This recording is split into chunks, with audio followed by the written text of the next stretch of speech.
Hello, happy Halloween, and welcome to your Newsmax Daily for Friday, October 31st, 2025, initially known as All Hallows Eve, the Holy Eve for praying and fasting in preparation of the All Saints' Day feast tomorrow. Since immigrants first brought the All Hallows Eve tradition to America in the mid-1800s, it has become what we now know as Halloween, the second largest money-making holiday after Christmas. Have fun, be careful. Today is also day 31 of the federal government shutdown as the tricks continue without any treats. President Trump, in an overnight Truth Social post, instead of sleeping after coming back from Asia and celebrating Halloween at the White House yesterday. By the way, did you notice the president putting candy on some of the kids' heads? I'm not sure what that was all about. It was funny, but I'm not sure what he was doing. But on Truth Social, overnight, he encouraged Republicans to go nuclear and reopen the government, writing, "It's now time for Republicans to play their Trump card and go for what is called the nuclear option and get rid of the filibuster. Get rid of it now!" Exclamation point. Senate Majority Leader John Thune has talked about this in the past and warned Republicans against using that option, saying it could come back to bite them whenever Democrats take control of power again. This is Vice President Vance speaking outside the White House alongside Transportation Secretary Sean Duffy. I want to answer the question about health insurance premiums because, look, we don't want the American people's health insurance premiums to go up. We're very worried about this. The president's been talking about this since before we even took office, that we're inheriting a healthcare system that has suffered some real problems under the Biden administration. Because of that, you're seeing health insurance premiums skyrocket. Now, here is our very simple proposal to the Democrats. Let's sit down and come to a compromise and work it out. And you know what the Democrats' response to that is? Give us everything we want, or we're going to shut down the government and keep it shut down. That is not reasonable behavior. That's not how you do compromise in this town. That is the way that the Democrats have operated. They are trying to take a hostage, and we can't reward that behavior. If we do that, if we say, yes, of course, we'll give you everything that you want if you reopen the government, you know what's going to happen? In 3 months, they're going to come back to the administration and they're again going to say, we're going to shut down the aviation industry. We're going to deny people SNAP benefits unless you give us exactly what you want. That's how a child behaves. That is not how a responsible governing party behaves in the United States of America. And let me make one final point, and then we'll cut out of this press conference. Look, I've been a little bit unfair, and I want to correct this, because when I say the Democrats have shut down the government, it's actually the far left side of the Democratic Party, because to their great credit, 3 moderate Democrats joined 52 Senate Republicans to vote to reopen the government. We need 5 more reasonable Democrats to put the American people first and reopen the government. That's all that we're asking. Let's talk about health care policy. Let's make sure that we ensure that Americans' health insurance premiums don't go up. We want that, and we're willing to work with people for it, but they've got to reopen the government first. Sean came from a background not that dissimilar from mine. Sean O'Brien came from a background not that dissimilar from mine. There are moms and dads who are fighting right now because they're worried about not being able to pay the credit card bill and the mortgage bill. There are parents who have to look their kids in the eye and say, you know what, we're not going to do football this year. We're not going to do basketball this year because I can't pay for it because the federal government is shut down and I'm not getting a paycheck.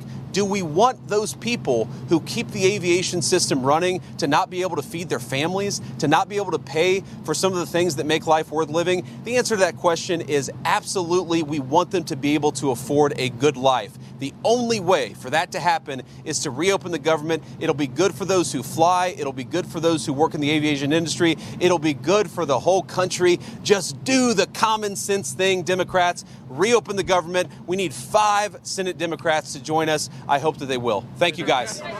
If you have a flight today or this weekend, stay up to date, pay attention, make sure you're getting the text messages because there are thousands of flight delays across the country again today due to air traffic controllers and TSA workers not working.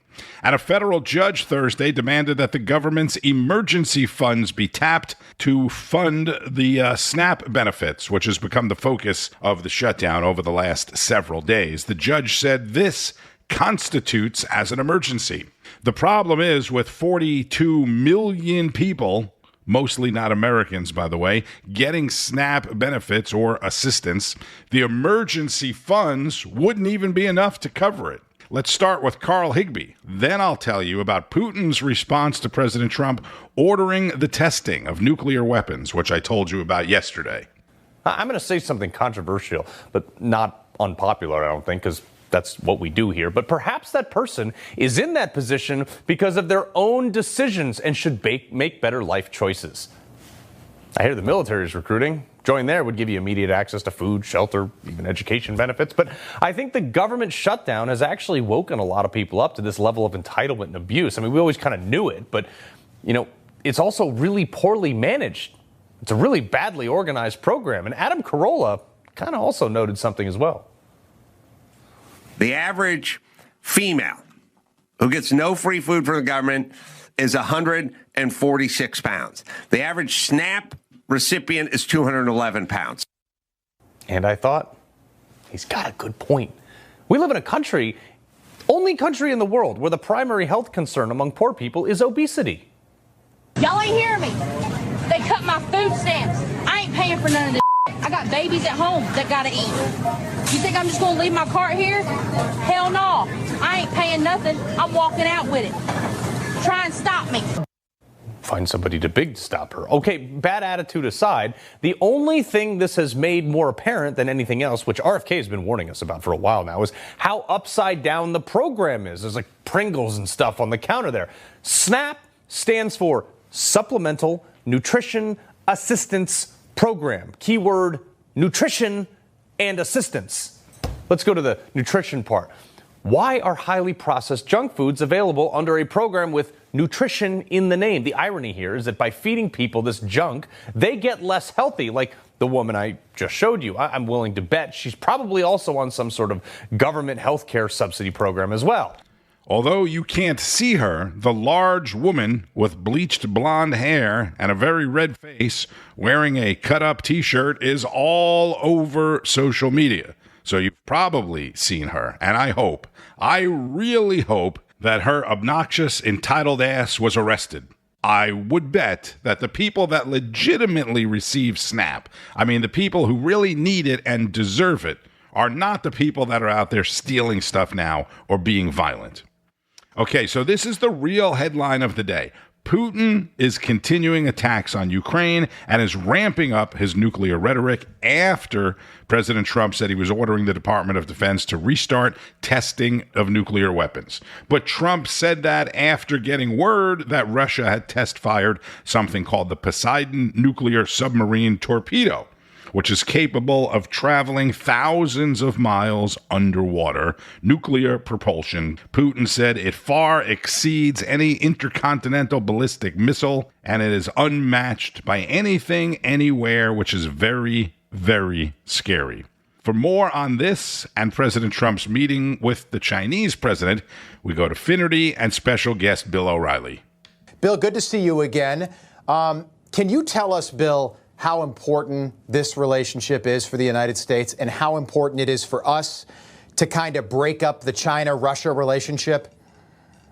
Well, it's the most important story of the year so far, even more than the hostage release in Gaza and the bombing in Iran, because the implications for the American economy are staggering. If we can get to a normalcy with China, and the commerce then becomes more fair, and that looks like it's got a chance to happen, although the Chinese are bad boys, Rob. I mean, you can't trust exactly what they say. You got to monitor every move they make. But you're right. When I was in Beijing in May at the invitation of the Politburo communists, it was clear they had no respect for Joe Biden at all, none. You were speaking to what, influencers there? I was talking to government people. I was invited to do a Q&A at the Beijing Club, and we flew in and spent 3 hours with the government. And what they wanted to know was, if we do X, what will Donald Trump do? They read my book, The United States of Trump. They watched me on YouTube, which is worldwide. Right. Nobody else in China can watch me because it's the police state doesn't allow it, but the government watches it. So anyway, in the Q&A, you could get where they were coming from. And I laid out a lot of the issues that are important to President Trump, like fentanyl and like a fair trade. It's not going to be so imbalanced. And the Chinese took that all in. Interesting. Two issues that did not come up yesterday, the COVID pandemic and something else. Take a look. The Taiwan issue, sir. It never came up. Taiwan never came up. It's not discussed, actually. So, Bill, nothing on Taiwan, nothing on COVID yesterday. Did that surprise you? No, because it was a 2-hour meeting, and economics is the centerpiece. You have to understand that the Chinese government is worried. It's not like the Chinese people have a gold card or an IRA or can refinance their mortgage. They can't. The 1.5 million people have to eat. And if the Chinese economy contracts, that's going to cause a lot of trouble. So that's what that meeting was all about. Now, Putin, that's another very important part of this. So the United States wants China to stop enabling Putin and Iran. But I don't think they got into that very heavy. Taiwan is an issue that Xi is passionate about, but that's going to take a separate meeting, and that stands on its own. You can deal with it, but it's very complicated. Okay, before the two sat down, and Donald Trump posted about this on Truth Social, that he would like to resume the testing of nuclear weapons. To you, was that a leverage play, peace through strength, or is the president serious that he wants to start, atmospheric testing again, something that the U.S. ended back in 1963? Well, it's not going to happen. And Donald Trump does a lot of things, and many of them don't happen. Right. I think he was sending a message to Russia and China, look, if you guys do it, then we're going to do it. So don't do it. It's as simple as that. And we don't need to do it, Rob. We can incinerate the world 1,000 times with what we have. And so can the other countries. So all it is, I think, is more posturing than anything else. Peace through strength. Bill O'Reilly, good luck with the book, Confronting Evil. Great to have you back on tonight. Thank you. Thanks for having me. Rob Finnerty, host of Finnerty, 8 o'clock Eastern with Bill O'Reilly. The lamestream media, thank you, Byron Donalds, is dissecting Trump's nuclear testing comments 6 ways till Sunday, as Chuck Schumer would say. Tom Basile, filling in for Greta Van Susteren, spoke with a nuclear weapons expert. Welcome back to The Record. The United States is getting ready to resume testing nuclear weapons for the first time in 33 years. Here's the president on this dramatic shift in U.S. policy. We have more nuclear weapons than anybody. We don't do testing. We've halted it many years ago. But with others doing testing, I think it's appropriate that we do also. I'd like to see a denuclearization because we have so many, and Russia has some. Russia's second and China's third, and China will catch up within 4 or 5 years. I think de-escalation would be, they would call it denuclearization, would be a tremendous thing. And it's something, we are actually talking to Russia about that, and China would be added to that if we do something. The director of the CSIS project on nuclear issues, Heather Williams, joins me for more on this. Heather, there are a lot of people in the national security complex in Washington who have wanted to see this happen for a long time. George W. Bush didn't want to do it. Obama didn't want to do it. Biden didn't want to do it. So what do you think of the president's decision to resume nuclear testing? And why haven't we done this since 1992 when other countries were doing it? Yeah, before diving into the nuts and bolts of the statement itself, I think it's important just to point out what a huge strategic signal this is that the president made. He is clearly trying to show that the United States is interested in and ready to compete with Russia and China on nuclear issues, which he hasn't been totally clear on before. So just the nature of the statement itself is a really important milestone for this presidency. In terms of what it means that if the U.S. does get back to nuclear testing, I think the president could have meant one of two things. One, he could have been saying that the U.S. would return to nuclear explosive testing similar to these images that you're seeing now. People often think that this involves mushroom clouds. It would more likely be a return to underground nuclear testing. However, the U.S. is at least 36 months out from that. The other option of what the president could have meant was that this would be increased testing of nuclear delivery platforms. And this is where Russia and China have been doing a lot of active testing. Russia did 2 major tests in the past month alone of a cruise missile and of an underwater drone. And so my hunch is that the president is more referring to testing of nuclear delivery platforms, and we aren't going to be seeing mushroom clouds going off anytime soon. Right. Certainly Russia has been flexing, and Putin has been making a real show of it of late. President mentioned that Russia is second when it comes to nuclear weapons, China a distant third.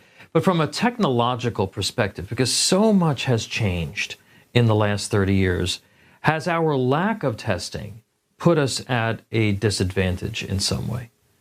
According to political, military, scientific experts, no, it has not. The United States National Nuclear Security Administration in the Department of Energy consistently certifies that the nuclear arsenal is ready. They do this thing called stockpile assessment management. According to the directors of the national labs, along with political leaders who President Trump has appointed, there is no need for the U.S. to return to explosive underground nuclear testing right now. However, where I do worry that the U.S. could be falling behind is in those delivery platforms. Russia and China have just been expanding their arsenals at a rapid rate. China is increasing the number of nuclear warheads by 20% per year. Russia is developing all of these new dual-capable platforms, meaning they could carry nuclear along with conventional, whereas we are years behind our planned nuclear modernization. So things like nuclear-capable bombers, cruise missiles. And so in that area, we could be at risk of falling behind. That is Heather Williams, director of the Project on Nuclear Issues at the Center for International Studies on Newsmax with Tom Basili. On yesterday's Newsmax Daily, we heard more about Operation Arctic Frost. This is an absolute cannot-miss segment. Our Newsmax chief Washington correspondent, James Rosen, for what I think is the very first time, talked about when he and his family were targeted by the DOJ. Talk a little bit more about Arctic Frost. Let's bring in one of our chief White House correspondents here. We've got James Rosen with us. James, we now know that this is out there. We have the receipts from this. But now you've got senators. They're saying that this is worse than Watergate. I want to get your reaction to this cover in the Hill. Well, John and Katrina, good to be with you. I have experience, as you just alluded to, having been the subject of weaponization by the Obama administration. I'm ashamed to tell you, I spent 17 years researching and finally producing a book about Watergate. That's called The Strong Man, John Mitchell and the Secrets of Watergate. So I bring a lot of experience to this particular question you raise. This certainly is worse than Watergate in the sense that the sheer spread of it, the sheer footprint of this surveillance that was unleashed by the Department of Justice and the FBI during the Biden administration against what appears to be the entire Republican establishment. In Watergate, people forget that it was a break-in at Democratic National Committee headquarters in the Watergate office complex. The burglars were arrested in June 1972, and the scandal played out from there. But that was also a wiretapping operation where the Democratic National Committee offices, actually just one telephone, were wiretapped for about 3 weeks in the spring of 1972. So again, you compare those two events, and from any dispassionate historical perspective, there really isn't any comparison. And James, I'm sure there's absolutely no comparison when the person targeted is you. And you know, we hear all these stories, but it is nearly impossible to imagine what going through that experience must be like. I know it was harrowing for you, to say the very least. For people who may not realize what exactly happened with the Obama administration and Eric Holder, please tell us your story. Sure. Well, at the time, I was a reporter for Fox News. I was covering the State Department principally, and I published a series of exclusives both on FoxNews.com and then in television appearances, reporting on various aspects of North Korea, its nuclear program, its succession plan for Kim Jong-un, which was eventually implemented. And the FBI began investigating my sources for that series of exclusive reports. And in the end, they zeroed in on an individual at the State Department who they identified as my source. They ransacked his office while he was out of it. And also they basically used an FBI agent to swear in an affidavit in support of an application before a federal judge for a search warrant so that they could rummage through all of my phone records, all of my Gmail accounts, etc. And in that application for that search warrant, the Obama administration did something that had never happened before in American history. I was designated in that court filing as a criminal co-conspirator in a violation with my alleged source, in a violation of the Espionage Act of 1917 for publishing classified information. Now, to give you an idea of how unprecedented that was, in 2009 or thereabouts when that filing happened, not even Neil Sheehan, the New York Times reporter who won the Pulitzer Prize in 1971 for publishing the Pentagon Papers, 7,000 pages of classified documents hitting the front pages of the New York Times. Not even the Nixon administration designated Neil Sheehan, that reporter, as a violator of a criminal co-conspirator, which is the words they used in my case, in a violation of the Espionage Act. It had never happened before. Ultimately, it was revealed that Eric Holder, the Attorney General at the time, had signed off on that novel designation, basically criminalizing a working reporter for doing his job. There was a call for his resignation. President Obama, in what passed for accountability in that whole episode, gave a speech at National Defense University on counterterrorism. This is May 2013, when all of this had hit the newspapers. And he pronounced himself troubled by the notion of a reporter being criminalized for doing his job. And so he announced a review of how this came to be, and he placed in charge of that review Eric Holder. Eric Holder, as it turned out, 5 days before all of this broke in a Washington Post article where I learned about all this spying on my family and me as well, 5 days before he had testified before the House Judiciary Committee, the Attorney General of the United States, and he was asked about the potential prosecution of members of the news media for the unauthorized disclosure of classified information, and the Attorney General testified on that occasion.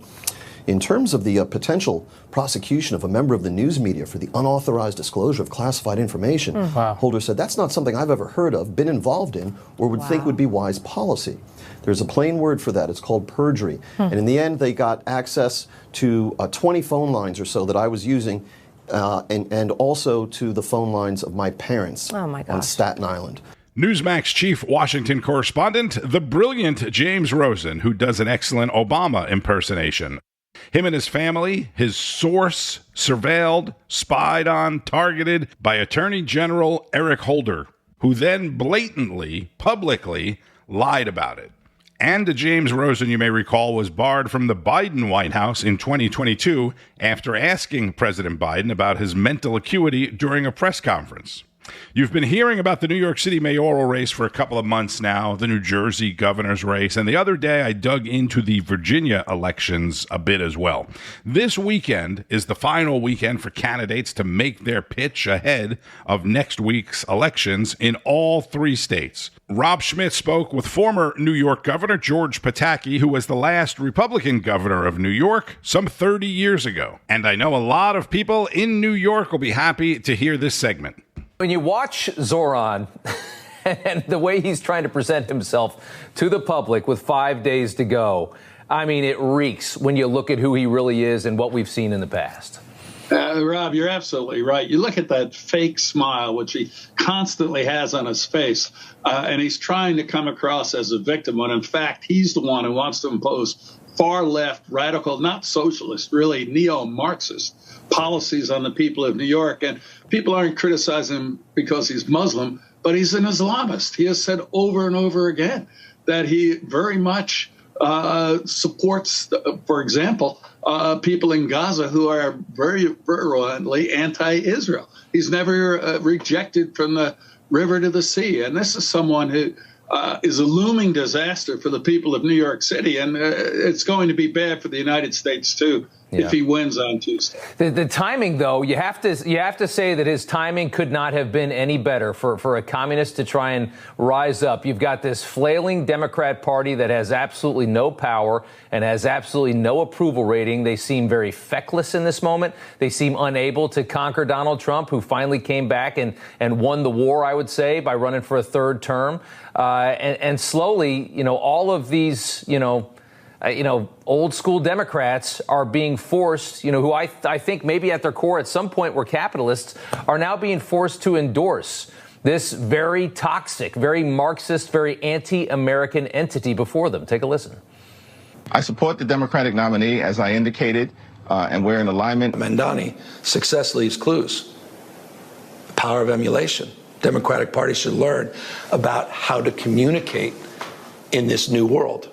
They should learn how to build a brand. We're a party with both of us, Republicans and Democrats, have big tents. And, we ought to embrace all of those ideas. I mean, Debbie Dingle telling us that they've got a big tent. I mean, give me a break. A big tent. So we're going communist now is what they're saying.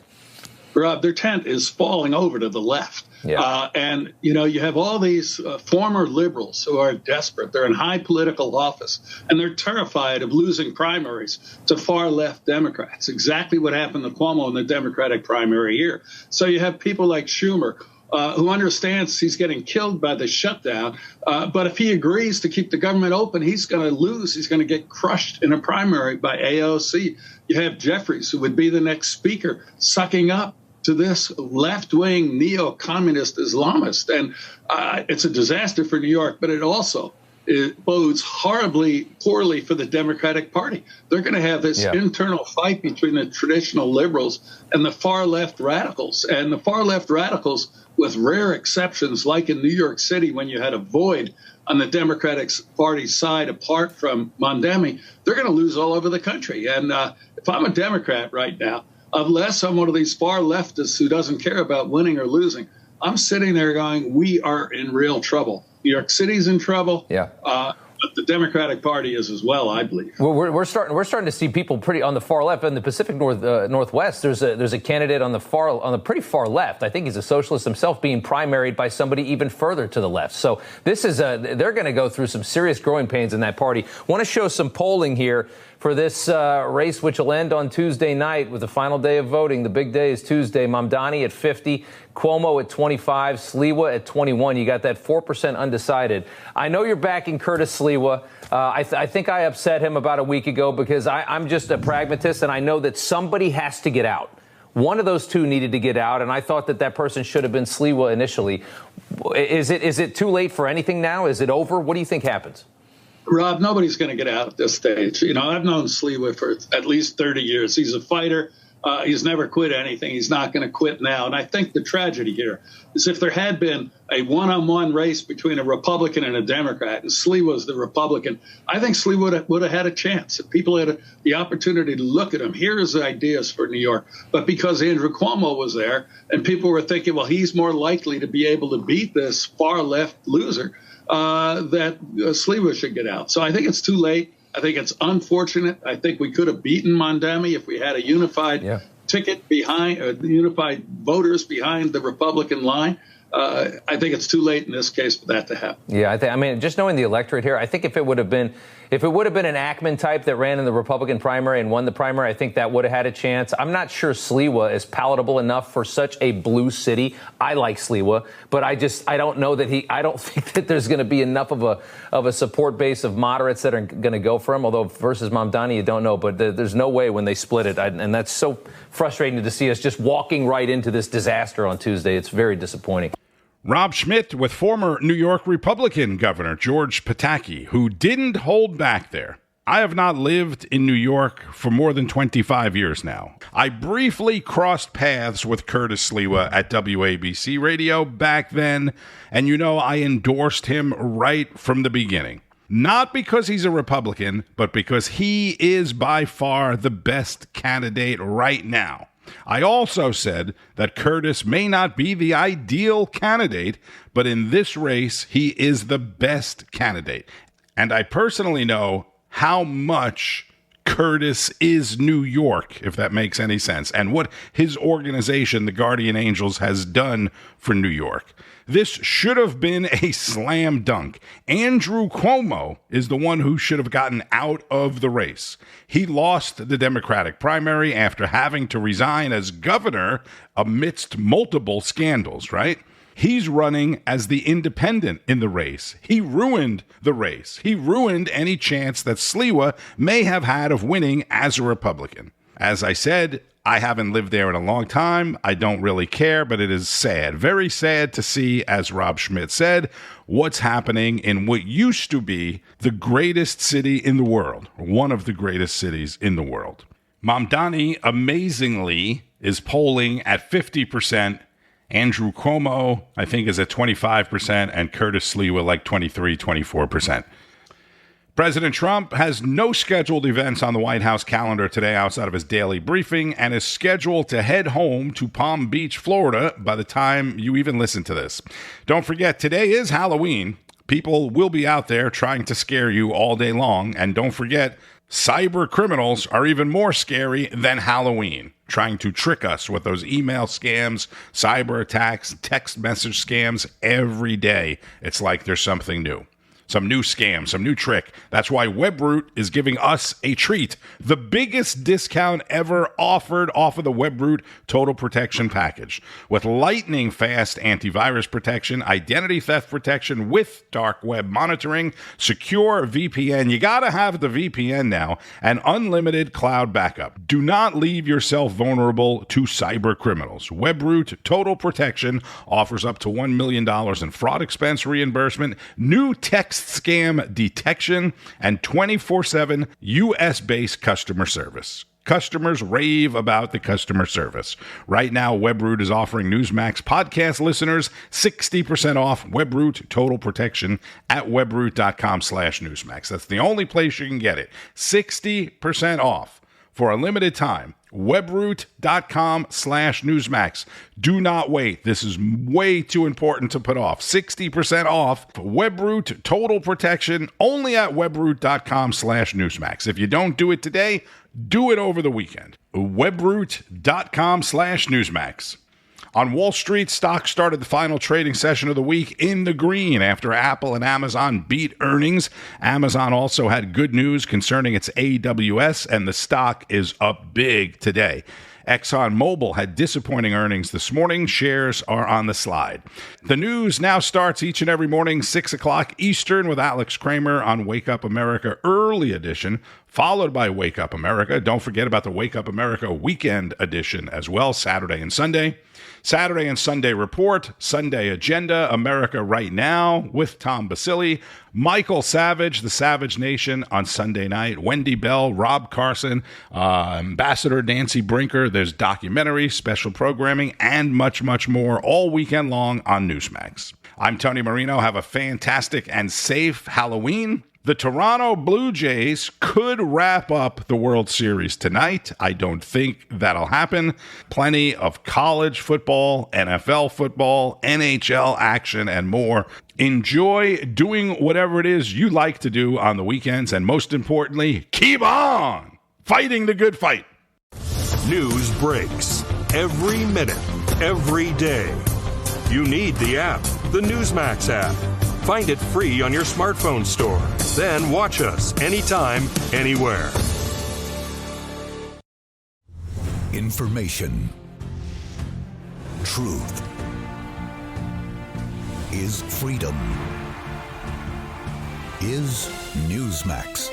It's real news for real people.